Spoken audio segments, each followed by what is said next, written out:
we have given that sec raised to 4a in bracket 1 minus sin raised to 4a bracket close minus 2 tan square a, and we have to prove that this is equal to 1. So now tell me, can I write sin raised to, instead of sin raised to 4, sin square a the whole square? Yes. And instead of 1, can I write 1 square? Yes, of course, why not? So we write sec raised to 4a in bracket 1 square minus sin square a the whole square minus 2 tan square a.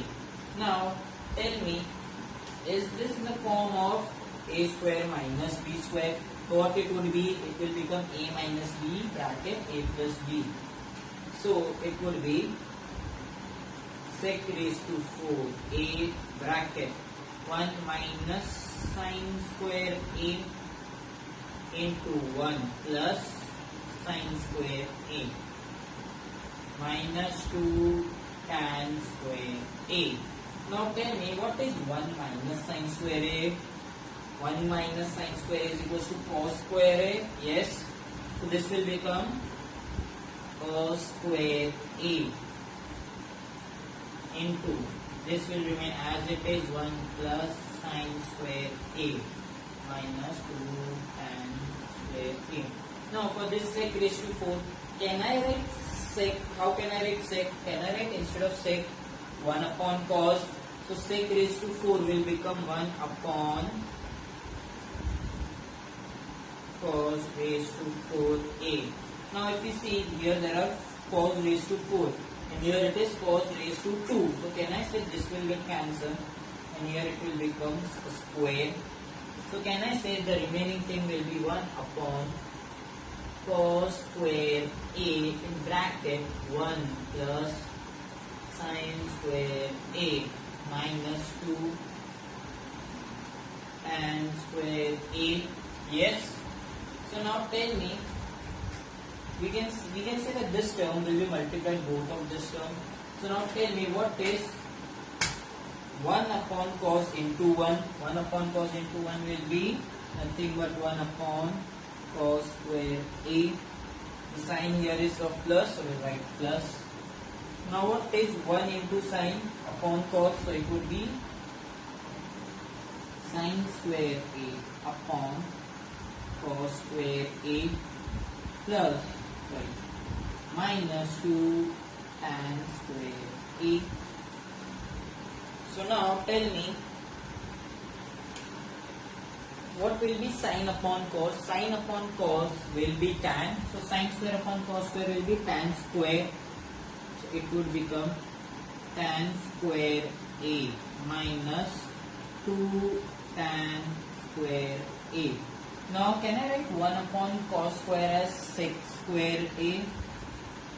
Yes, why not?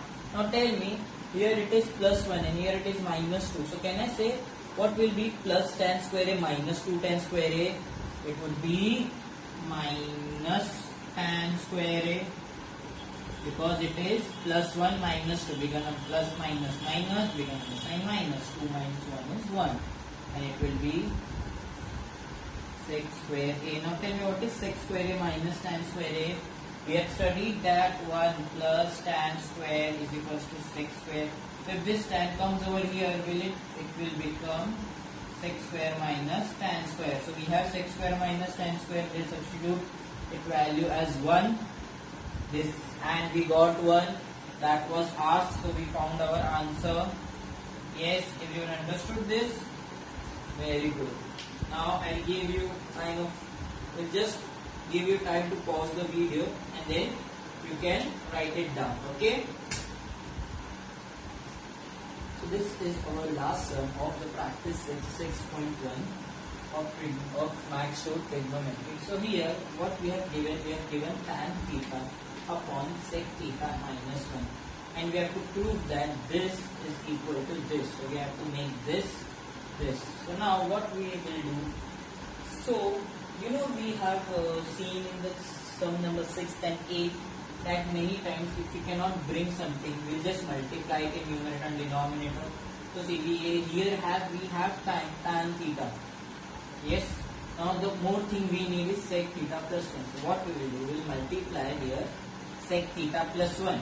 So what we will get? We will get tan theta into sec theta plus 1 upon sec theta minus 1 into sec theta plus 1. Now tell me, in the denominator, is it a minus b into a plus b? Yes. So what will be a minus b into a plus b? It would be a square minus b square. So it will become sec square theta minus 1, and the numerator we will copy as it is tan theta bracket sec theta plus 1. So now tell me, do you know any substitution value for sec square theta minus 1? We have studied 1 plus tan square theta is equals to sec square theta. Now tell me, if 1 goes here, will it become tan square is equals to sec square minus 1? We have sec square minus 1. So can I write tan square theta instead of it? Yes, why not? So what I will do, I will just write it down. Tan theta upon sec theta plus 1 upon tan square theta. Now here we can see this tan is in square and here there is only one tan. So can I say this tan and this square will get cancelled. So what are we remaining with? What do we remain with? We remain with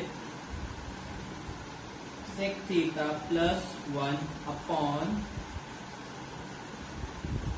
tan theta. Now what do we require? We require tan theta plus sec theta plus 1 upon tan theta plus sec theta minus 1. So see, if we see these two ratios, do we have a numerator sec theta, tan theta sec theta plus 1, and in denominator we have tan theta plus sec theta minus 1. Now we know that this and this are same because this is derived from this. So can I say my tan theta upon sec theta minus 1 is equals to sec theta upon tan theta. Now this both ratios are equal, so I will take it as is equals to k. Now do you guys remember we have learned this previously called a previous property called, do you remember theorem on equal ratios? Yes.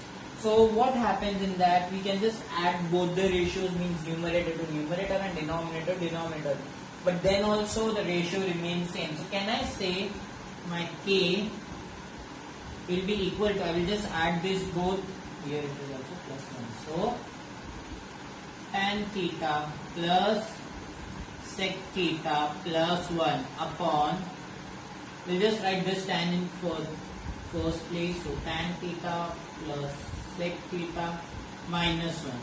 So we know that k is nothing but this. So we found the answer this. So can I say I got the answer? Yes. So we got the answer. So we'll write hence true. Okay.